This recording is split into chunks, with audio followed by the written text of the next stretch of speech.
Our New Testament reading is indeed from the Gospel according to Luke.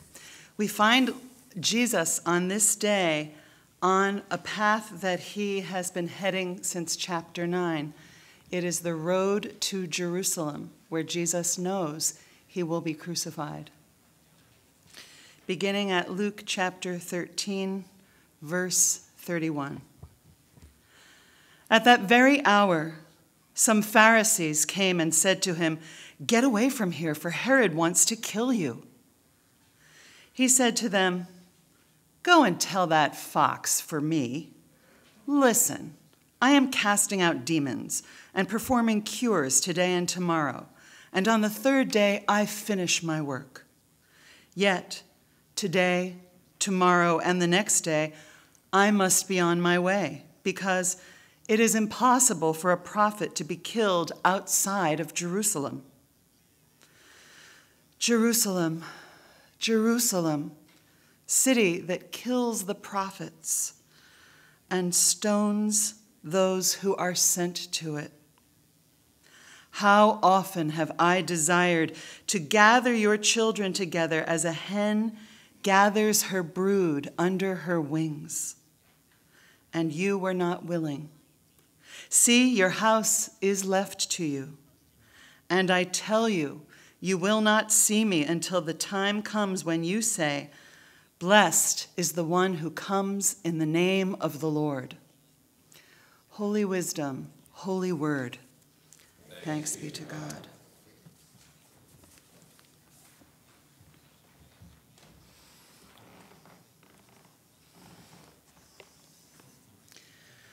Our passage begins with this sentence. At that very hour, some Pharisees came and said to him, "Get away from here, for Herod wants to kill you." Before we talk about Herod, let's talk about Pharisees. If you happen to grow up in a Christian church, there's a good chance you were led to believe that the Pharisees are among the bad guys in the Gospels. In Jesus' day, the Pharisees were a particular religious group within Judaism that advocated for a particular approach to Jewish faith and practice.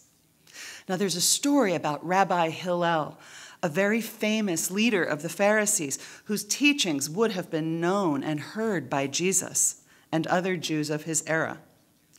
One time, a Gentile approached Rabbi Hillel and challenged him to teach him the Torah, the whole of the Jewish law, while standing on one foot.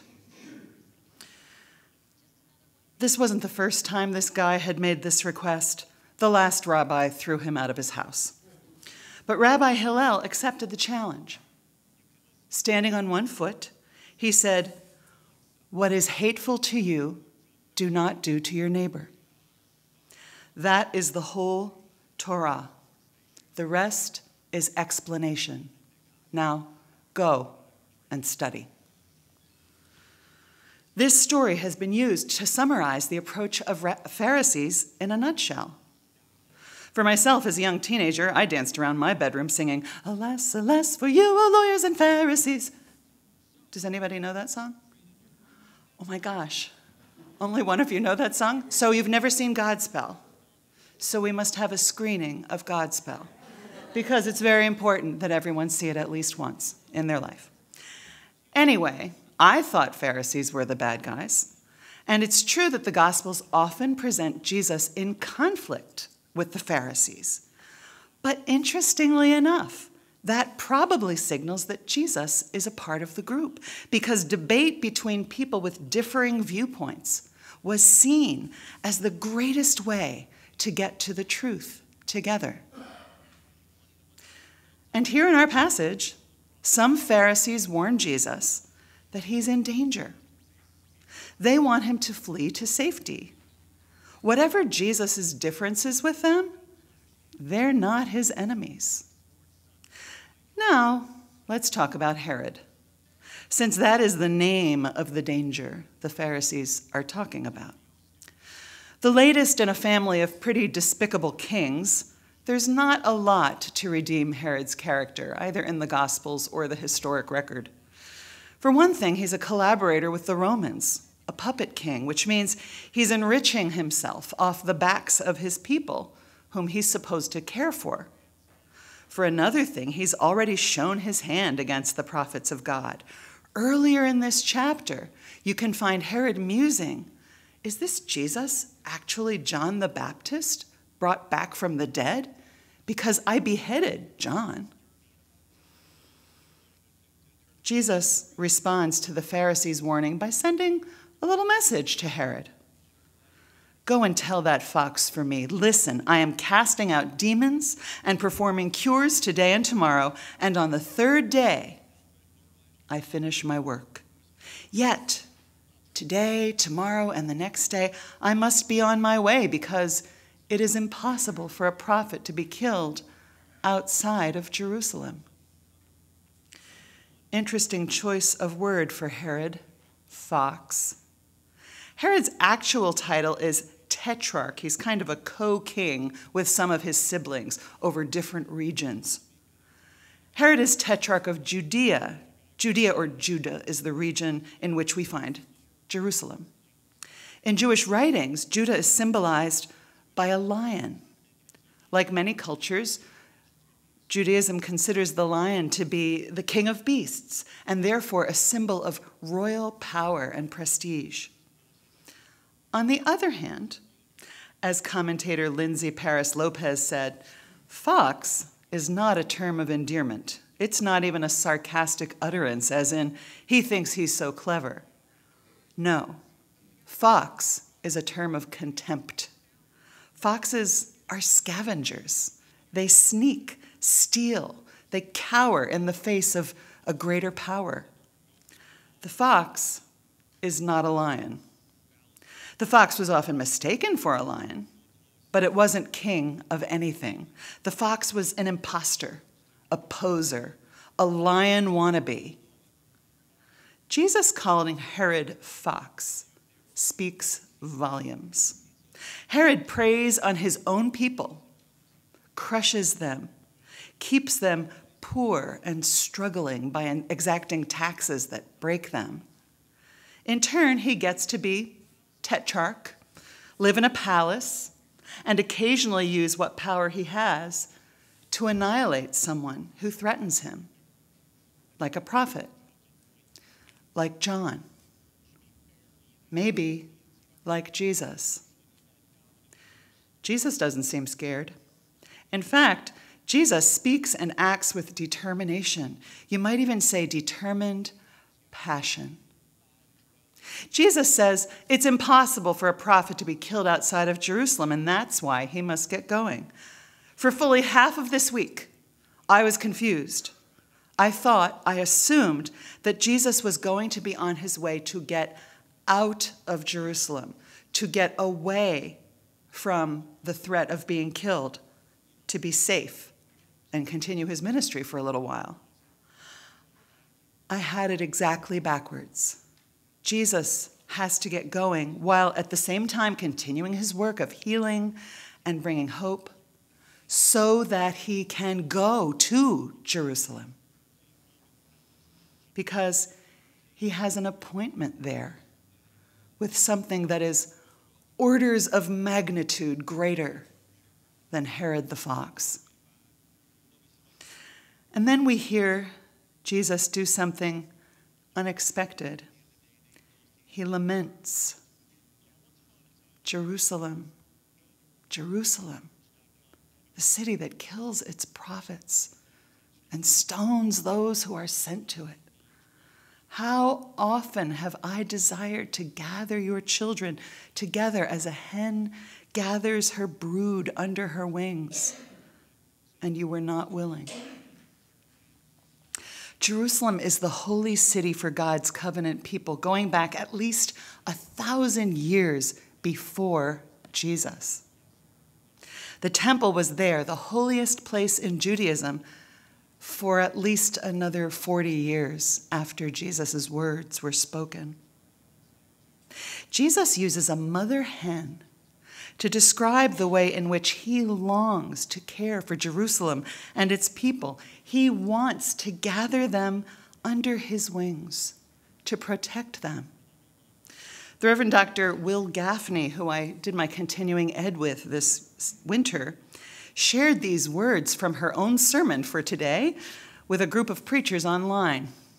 She wrote, Jesus' response to the threat from Herod and the murderous history of Jerusalem was not to resort to a toxic masculinity, a call to arms, or even to call down fire and brimstone.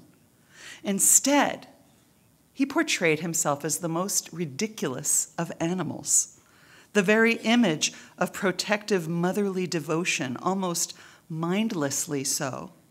I imagine Mother Hen Jesus wanting to gather all of the disparate chicks of her Jerusalem under his wings. Not just Israelites, but Greeks and Romans, Syrians and Libyans, and everyone from everywhere else. Jesus wasn't distinguishing citizens from immigrants and refugees. He wasn't even distinguishing between the oppressed and their oppressors. He just wanted to hold them all to his heart, and like a mama hen, sit on them when they looked to get up and get out of trouble. Some will see in this image a call for mass conversion, and certainly that is how the church has operated, often to its shame. But I want to point out, she concludes, that Jesus didn't lay any requirements on those he wanted to embrace. Now imagine a hen doing this to hide her chicks from a fox. The odds would not, in fact, be in the hen's or the chick's favor. But this is the path Jesus is on now, and it turns everything Herod imagines to be important on its head. Jesus doesn't plan to fight powers like Herod's or Rome's. He plans to submit to them. He plans to allow them to martyr him. And on the third day, he will finish his work. We're in the midst of Jesus envisioning and telling us where he's going. He has set his face to Jerusalem. And now we're in the midst of a passion prediction as much as anything else. And then the image of the mother hen's wings reminds us of another place of holy darkness and protection and life. They remind us of the womb.